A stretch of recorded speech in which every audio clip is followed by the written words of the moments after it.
سے 14-15 سال پہلے ہمارے ایک دوست تھے، انہوں نے مجھے انٹرنیٹ پہ سرچ کر کے بتایا کہ یورپ میں ایک قانون بن رہا ہے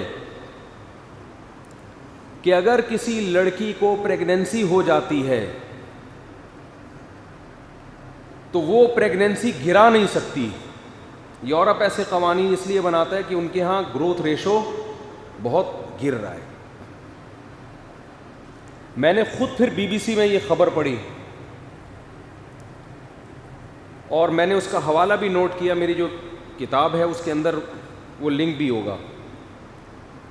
وہ خبر یہ تھی کہ اگر کسی لڑکی کے ساتھ جبری زنا ہوتا ہے، جبری، اور اس کو حمل ٹھہر جاتا ہے تو زنا تو غلط ہوا ہے، جبری ہوا ہے نا ان کی رائے میں. ہمارے ہاں تو جبری ہو یا رضا کے ساتھ ہو، دونوں کے آئیں غلط ہیں، ان کے ہاں جبرن غلط ہے. تو اگر پریگننسی ہو گئی تو جبری زنا کے نتیجے میں بھی اگر لڑکی کو پریگننسی ہوگی تو اسے حمل گرانے کی اجازت بولو نہیں ہو. ان کا مقصد اس حمل کے حقوق نہیں ہے، ان کا مقصد اپنی ریاست کو بچانا ہے کہ گروتھ ریشو کیا ہو رہا ہے، گر رہا ہے. تو چلو جس طرح سے بھی پیدا ہوں، حلال ہو، حرام ہو، ناجائز ہو، جبرن ہوں تو صحیح. تو ہمیں الٹی پٹیاں پڑھائی ہوئی ہیں ان لوگوں نے کہ 2 بچے 2 ہی اچھے ہیں. ان کے یہاں نہیں ہے یہ بچے 2 ہی اچھے ہیں. ان کے آئیں کہ ہوں گے تو اچھے ہوں گے نا 2 ہوں گے تو یہ تو نسل ہی ختم ہو جائے گی. اچھے برے کی بحث تو جب ہوتی ہے جب آبادی تو ہو.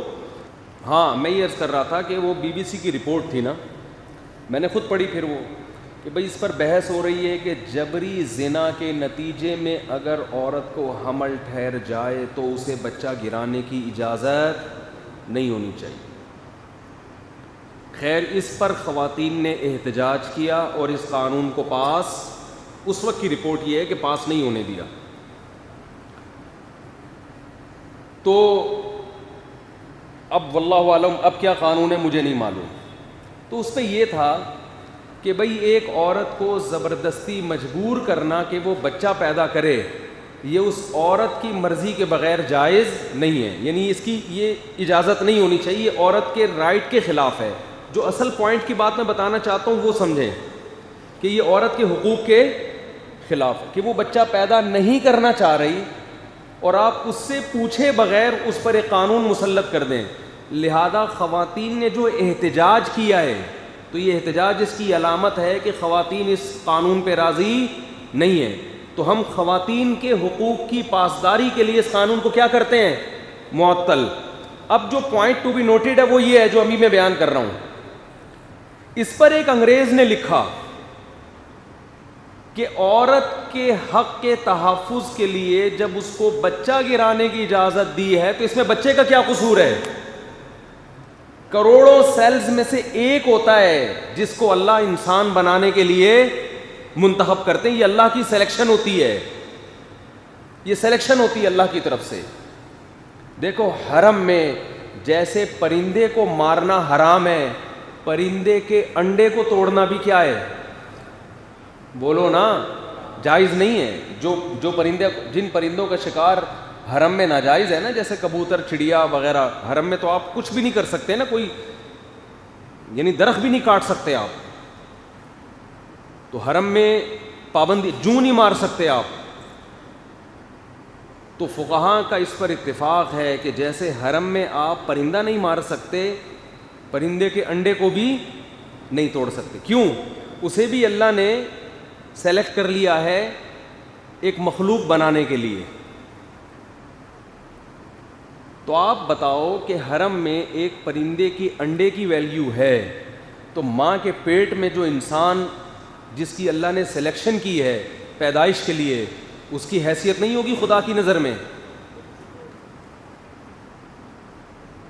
تو اس گورے نے لکھا، انگریز نے، اس نے لکھا کہ یہاں خواتین کے حقوق کا تو خیال کیا جا رہا ہے لیکن اس بچے سے نہیں پوچھا جا رہا. وجہ کیا ہے؟ وہ بچہ کسی عدالت میں جا نہیں، اسے تو پتہ ہی نہیں میرے ساتھ ہو کیا رہا ہے. اس نے کہا یہ قانون انصاف پر مبنی اس وقت ہوگا کہ اس بچے کو پیدا ہونے دیا جائے، پھر اسے بالغ ہونے دیا جائے، پھر اسے عدالت کے کٹہرے میں لایا جائے کہ تو اس پروسیس پہ راضی تھا یا نہیں تھا. اگر وہ کہتا ہے نہیں تھا, اسے گولی مار دی جائے. اور اگر وہ کہے مجھے زندگی چاہیے, تو اسے بھی اتنا ہی جینے کا حق ہے جتنا اس بچے کی ماں کو. سمجھ میں آ رہی ہے بات کہ اسلام میں اور یہ جو اسلام کے جو لبرل لوگوں کے قوانین ہیں, ان میں بیسک فرق کیا ہے؟ یہ صرف ان حقوق کی بات کرتے ہیں جن حقوق پر آواز اٹھانے والے لوگ موجود ہیں, جن سے آپ کے ذاتی مفاد پہ زد پڑ رہی ہو. جن حقوق سے آپ کے ذاتی مفاد پہ زد نہیں پڑتی, تو اس پہ یہ بالکل بھی آواز نہیں اٹھاتے. تبھی بوڑھے ماں باپ کا ان کے ہاں کوئی حق نہیں ہے, بوڑھی ماں کا کوئی حق نہیں ہے. اسلام نے اور ایک دن کا بھی حمل ہو, عورت کو اس کو گرانے کی اجازت بولو نہیں دی ہے. اور اگر اس میں جان پڑ گئی ہے, 4 مہینے کا ہو گیا ہے حمل, پھر تو کسی قیمت میں, اس سے پہلے مجبوری میں گرا سکتی ہے, اس لیے کہ ابھی انسان نہیں ہے. ماں کی زندگی کو بچانے کے لیے 4 مہینے سے پہلے جو حمل ہے, کیونکہ 2 زندگیاں ہیں نا, ایک ماں کی زندگی جو حقیقت میں زندہ ہے, اور ایک وہ زندگی جو کنفرم نہیں ہے. تو ماں کی زندگی کو بچانے کے لیے اس حمل کو گرایا جا سکتا ہے. لیکن فقہا کا اتفاق ہے کہ اگر بچے کو 4 مہینے ہو گئے, تو جتنا ماں کو جینے کا حق ہے اتنا ہی اس بچے کو بھی. اب کسی ایک کی زندگی کو بچانے کے لیے کسی دوسرے کا قتل جائز نہیں ہے. ہمارے پاس تو لوگ مسائل پوچھتے ہیں صبح و شام کہ ماں کے پیٹ میں بچہ ہے, ڈاکٹروں نے کہا کہ معذور ہے. کتنا ٹائم ہو گیا بھائی؟ 6 مہینے کا ہو گیا, معذور ہے. بعض دفعہ ڈاکٹر بھی کہہ رہے ہوتے ہیں گرا دو اس کو, یہ معذور ہے, ساری زندگی کی ٹینشن ہے. کہتے ہیں بھائی میں کیسے قتل کی اجازت دے دوں؟ اگر بچہ پیدا ہونے کے بعد معذور نکلے تو کیا قتل کرو گے اس کو؟ بولو نا, قتل کرو گے؟ تو ایسے ماں کے پیٹ میں بھی معذور ہے تو کیا کرنا ہے؟ تقدیر کا حصہ سمجھ کے برداشت کرنا ہے. اسی وجہ سے تو دیندار لوگ ڈپریشن میں نہیں جاتے, اور بے دین کس میں چلے جاتے ہیں؟ ڈپریشن میں. دیندار آدمی جو مصیبت اللہ نے دی ہے اس کو کس کی طرف منسوب کرتا ہے؟ اللہ کی طرف, کہ اس میں میرا فائدہ ہوگا. معذور ہے, صحت مند ہے, کس کی قسمت کا؟ میری قسمت. کوئی بات نہیں, اس معذور کی خدمت پہ اللہ میرے گناہوں کو معاف کرے گا. ہم نے تو اپنے بچپن میں دیکھا ہے, بچہ معذور پیدا ہوا, 10 سال باپ اس کو ویل چیئر پہ لے کے گھومتا رہے, ایک دن بھی پیشانی پہ لکیریں نہیں آئیں. بچہ جب بڑا ہو گیا نا تو اس کو ویل چیئر پہ 10 سال ویل چیئر پہ گھمایا.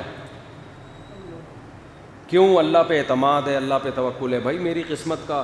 میں جب بھی ان صاحب سے ملتا میں کہتا آپ کا بچہ ہاتھ پاؤں ٹیڑھے, آپ اس کو سارا دن بیچارے کو لے کے, باپ تو نہیں چھوڑتا. اسی لیے تو اللہ نے ماں باپ کا بڑا حق رکھا ہے بھائی. جو سب سے زیادہ معذور ہوتا ہے, ماں باپ کا چہیتا بھی سب سے وہی ہوتا ہے. تو وہ لے کے گھومتے تھے اس کو. ہم جب پوچھتے کہ انکل آپ تھک نہیں جاتے؟ انہوں نے کہا بیٹا شاید یہی قیامت کے دن ہماری بخشش کا ذریعہ بن جائے. بے دین آدمی ڈپریشن میں جاتا ہے, یہ کیا ہو گیا؟ میں نے تو بڑے خواب دیکھے ہوئے تھے, میں یوں کروں گا, میں یوں کروں گا, میں ایسے کروں گا, یہ تو ٹینشن پیدا ہو گئی. وہ تو چاہے گا ماں کے پیٹ میں ہی اس کو مار دیا جائے, کیونکہ اسے پتہ ہے کہ ماں کے پیٹ میں ماروں گا تو کوئی پوچھنے والا نہیں ہے. عرب اپنی بیٹیوں کو زندہ دفن یہی سوچ کے کر دیا کرتے تھے کہ ابھی قتل کر دو, اس کا پوچھنے والا کوئی نہیں. پوچھتا تو باپ ہے نا, جب باپ ہی قتل کر رہا ہے تو کون پوچھے گا؟ اسی پہ قرآن کی آیتیں نازل ہوئیں. وَإِذَا الْمَوْءُودَةُ سُئِلَتْ بِأَيِّ ذَنبٍ قُتِلَتْ. اللہ فرماتے ہیں کہ یونائٹڈ نیشن نہیں پوچھے گی تم سے, تمہارے ملک کا کنٹری نہیں پوچھے گا, اصل عدالت تو اللہ کی ہے. وَإِذَا الْمَوْءُودَةُ سُئِلَتْ بِأَيِّ ذَنبٍ قُتِلَتْ. فرمایا ایک دن ایسا قائم ہونے والا ہے کہ اللہ زندہ دفن کی ہوئی بچی کو عدالت کے کٹہرے میں لائے گا, اور اللہ کہے گا تجھے تو یہ بھی یاد نہیں کہ تجھے مارا کس نے تھا, تو معصوم تھی. عرب کیا کرتے تھے, احادیث میں اور تاریخ کی کتابوں میں ہے کہ جیسے ہی بچے کی ولادت ہونے کا ٹائم آتا تو بچے کی ماں جو دائی ہوتی ہے نا، دائی اس وقت عورت کے قریب کوئی عورت ہوتی ہے نا، دائیاں ہوتی ہیں جو بڑی ایکسپرٹ ہوتی تھی، تو وہ دائی سے کہتی کہ جیسے ہی پیدا ہو، اگر لڑکا ہے تو بتا دینا. اچھا پہلے سے گڑھا کھود کے رکھتے تھے وہ لوگ زمین کے اندر. میں نے وہ جگہ دیکھی ہے، جو لوگ بھی مکہ جاتے ہیں وہ قبرستان جہاں پر بچیوں کو زندہ دفن کیا جاتا ہے، اللہ کی قدرت یہ ہے کہ اس قبرستان پہ کوئی عمارت تعمیر نہیں ہو پا رہی. حکومت سعودیہ نے بہت کوشش کی وہاں سڑک بنانے کی، انہوں نے تو نشانات سارے ختم کر دیے نا ہر چیز کے. لیکن عجیب اللہ کی قدرت ہے، آپ وہاں جائیں لوگ بتائیں گے آپ کو، یہاں کوششوں کے باوجود بھی نہیں ہو پا رہا کچھ بھی. شاید اس لیے کہ اللہ نے وہ جگہ محفوظ رکھی ہے کہ جب بھی کل کوئی ویمن رائٹس کے نام پہ علماء کا مذاق اڑائے، خواتین کے حقوق کے نام پہ اسلام کا مذاق اڑائے کہ یہ اسلام نے عورت کو یہ کر دیا، عورت کو یہ کر دیا، تو اسے یہ قبرستان دکھاؤ کہ اسلام ہے جس نے بچیوں کے حقوق بیان کیے. اس لیے مسلمان بچی کی پیدائش پہ، اس کی پیشانی پہ کبھی لکیریں بولو نہیں آتی. تو قرآن کیا کہہ رہا ہے؟ وَإِذَا الْمَوْءُودَةُ سُئِلَتْ، جس دن زندہ دفن کی ہوئی بچی سے ہم پوچھیں گے. اس بچی کو تو پتہ بھی نہیں ہے قاتل کون ہے، کیوں مارا، وہ تو دم. ہاں میں بتا رہا تھا کہ وہ کرتے کیا تھے کہ جس عورت کے ولادت کا وقت ہونے کو آتا، وہ قبرستان جہاں بچوں کا الگ قبرستان تھا مکہ میں، وہ وہاں جاتی، اور بعض تو اپنے علاقوں میں کرتے تھے، جو مکہ کا قبرستان الگ ہے، جو دور دراز گاؤں میں رہتے وہ گڑھا کھودواتے. اور ماں یہ کہتی تھی دائی سے کہ اگر بیٹی پیدا ہو تو اسے میری شکل، یعنی مجھے اس کی شکل نہ دکھانا، کیونکہ ماں میں ایک فطری محبت پیدا ہو جاتی ہے دیکھنے کے بعد. دکھائے بغیر کیا کر دینا، دفن. دفن اس لیے کرتے تھے کہ اس زمانے میں کوئی ایسا ٹرسٹ نہیں تھا جو بیٹیوں کو رکھنے کے لیے تیار ہو. آج بھی ایسے بدبخت مائیں ہیں جو کہتی ہیں کہ بچی ہو تو مجھے اس کی شکل نہ دکھانا، بلکہ الٹرا ساؤنڈ نے آج یہ کام آسان کر دیا ہے. پتہ چل جائے بیٹی ہے تو پیدا ہونے سے پہلے ہی ماں کے پیٹ میں اس کا گلا گھونٹ دیا جاتا ہے. وہ پیٹ جس کو اللہ نے انسانیت کی تخلیق اور حیات کے لیے پیدا کیا تھا، ماں کے پیٹ کا یہ کا تقدس ہے کہ یہ وہ وطن ہے اتنا مقدس جس وطن میں انسان کو زندگی ملتی ہے. وہی وطن اپنی اولاد کا قبرستان بن رہا ہے. آپ جاؤ ملکوں میں جا کے دیکھو، الٹرا ساؤنڈ کر کے پتہ لگاتے ہیں کہ بیٹی ہے یا بیٹا. اگر بیٹی ہو، کروڑوں بیٹیوں کو اس طرح سے ماں کے پیٹ میں مارا جا چکا ہے. یہ مذہب نہ ہونے کا نتیجہ ہے. اور اب یہ ہمارے ملک میں بھی یہ برائی آ گئی ہے. لوگ پوچھ رہے ہوتے ہیں کہ الٹرا ساؤنڈ کی ہے بیٹی ہے، ہمارے تو پہلے ہی 4 بیٹیاں ہیں. مفتی صاحب آپ کو پتہ ہے بیٹیوں کے کتنے مسائل ہوتے ہیں، اب پتہ چل گیا بیٹی کیا کریں، کچھ کھا لیں. میں نے کہا ان کو بھی مار دو جو پیدا کر چکے ہو، پہلے ان کو بھی قتل کر دو. اور سب سے پہلے تو ماں کو چاہیے اپنے آپ کو چھرا مارے. وہ بھی تو بیٹی تھی نا، وہ کیوں پیدا ہوئی ہے بھائی؟ اگر لڑکی کا پیدا ہونا غلط ہے تو اس کی ماں بھی غلط پیدا ہوئی ہے. پہلے اس کو چاہیے اپنے آپ کو چھرا مار کے ہلاک کرے، وہ پھر اپنی بیٹیوں کو مارے. جب آپ کی ڈکشنری سے اللہ نکل گیا نا تو آپ سے بڑا درندہ کوئی نہیں ہے. یاد رکھو، آپ سے بڑا درندہ کوئی نہیں. اور ان کمبختوں کو بیٹے ملتے ہیں وہ بھی نافرمان. ان کے بیٹے کون سا خوش کرتے ہیں ان کو؟